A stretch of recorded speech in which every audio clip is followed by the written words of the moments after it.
Things that I wanted to start with, given Elon Musk's recent takeover of Twitter, is whether he is a distinct and discrete category of billionaire.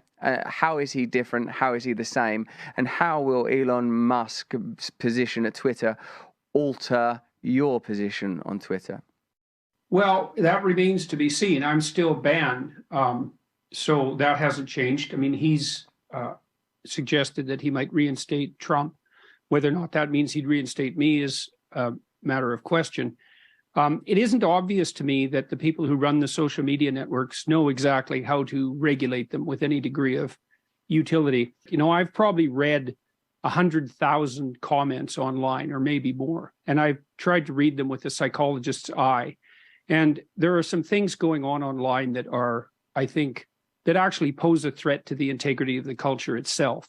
The biggest problem that I can see is that the large online platforms allow anonymous troll demons to rampage through society with no cost to themselves. And I can identify these people quite accurately now. This will make a number of the people who are watching and listening uncomfortable because they'll be in the list of people who do this sort of thing. So the first thing is they have an anonymous name.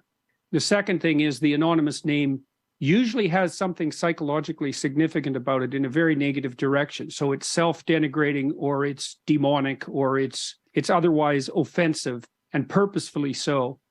And then the people who are utter cowards, likely to be narcissists and Machiavellians, resentful people sitting in their basement at home, dwelling on their misery and doing everything they can to spew toxicity out into the world.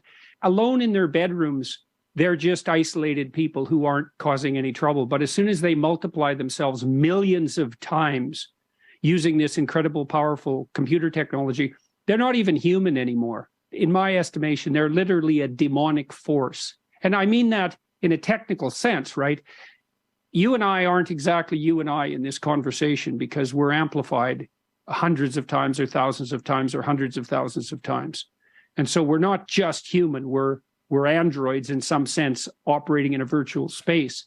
And these online trolls have that power because they have access to an audience that they would never gather by their own merits. They are saying things that are derisive and inflammatory and that would absolutely 100% get them punched if they ever said it in public. Imagine that there's a hierarchy of unconstrained people, and there's a variety of people who are very unconstrained, but in normal social discourse would be able to keep themselves under control because of the controls that are there in normal social discourse. You lift those controls and they just go off.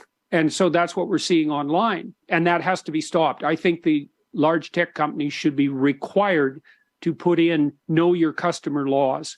They should ban anonymous accounts, but in this way. Imagine that you have a section for comments where it's real human beings that are verified, and you have another section underneath that's for anonymous troll demons. And if you want to go visit their hell and see what their resentful minds are spewing into the public landscape, then you can. Otherwise, you stick to the real human beings.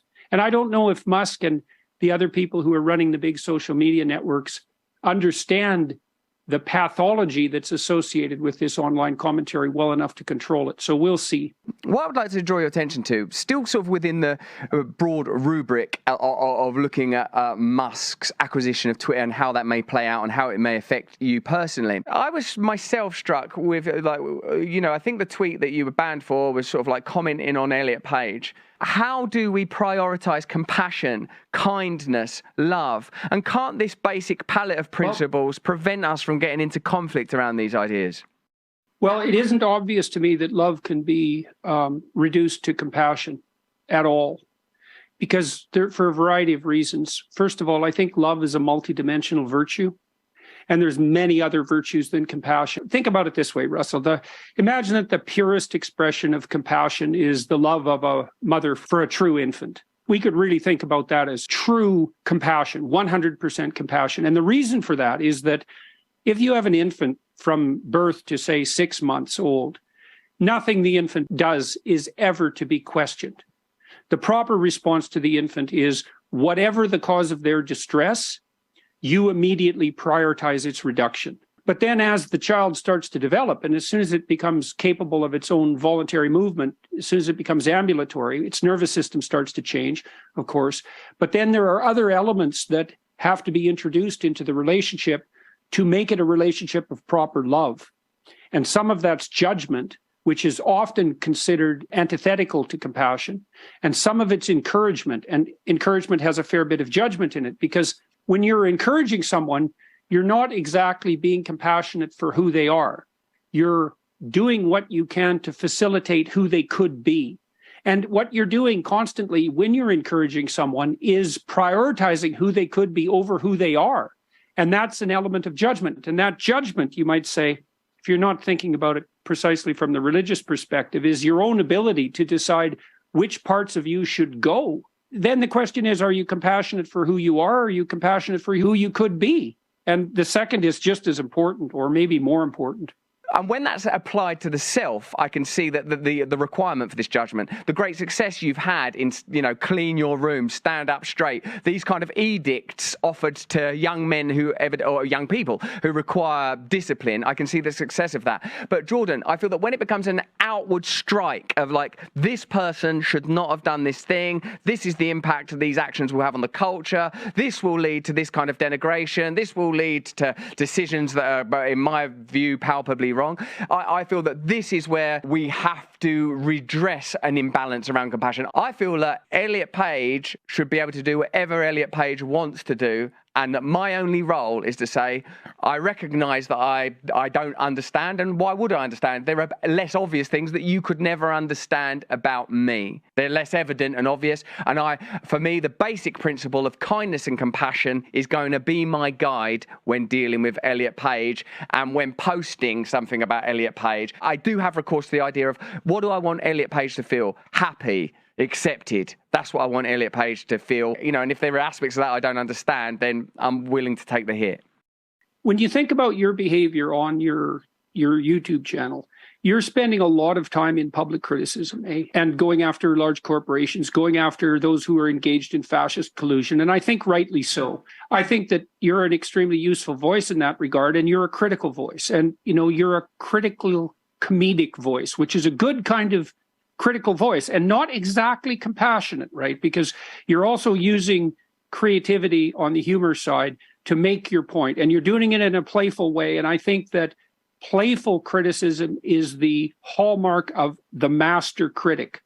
And I think the joker and the jester in that regard are master critics. But that's not compassion, right? That's a different virtue. And often it's very, very pointed.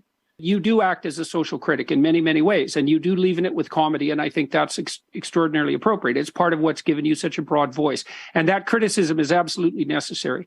Now, let's speak about Elliot Page more specifically. So the first thing I'd like to bring up is the fact that in the UK, the Tavistock Clinic was recently closed, and that was the biggest clinic doing gender transformation surgery that operated in the British world. 1,000 of the 19,000 kids have now launched a lawsuit for medical malpractice.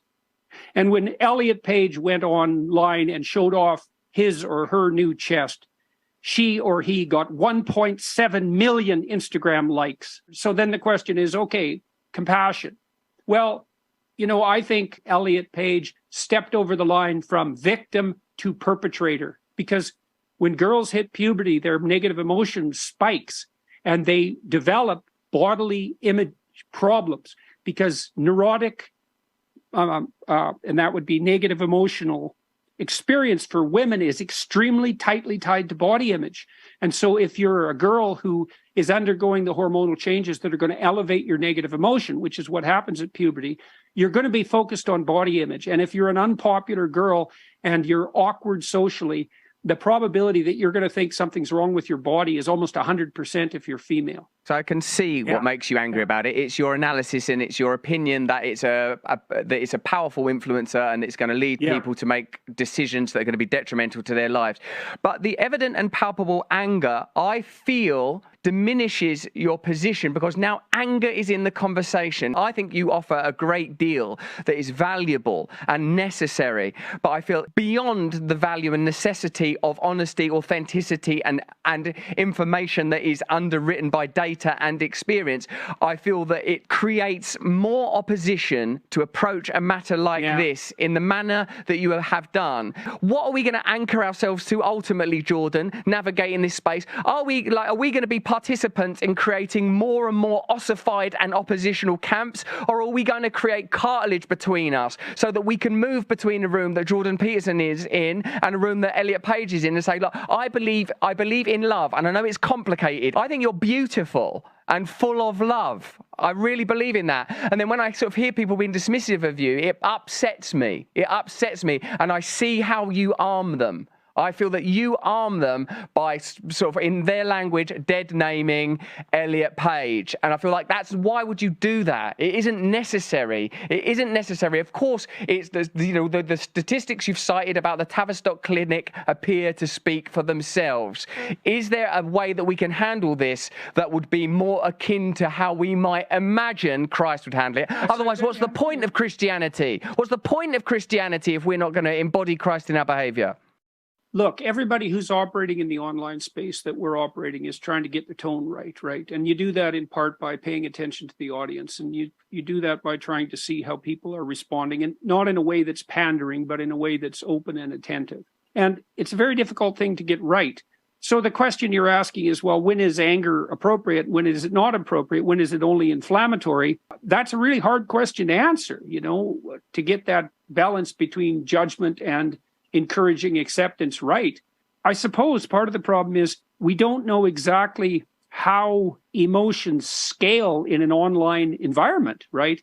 And definitely I found that even when I'm delivering very cutting material, as I just wrote an article for The Telegraph on the upcoming privation that Europe is going to be facing and the rest of the world in the winter. And I tried to read it as calmly as I possibly could, even though it's extremely cutting. And the calm delivery seems to alienate fewer people and bring people in more than an angry delivery without any shift in semantic content. The right principle is probably something like minimal necessary force in your personal interactions and minimal necessary emotion in your online behavior. But it's hard to know exactly what that means. And it's not as if I think I've done it perfectly. I mean, you move like this towards that central line that hopefully is moving uphill.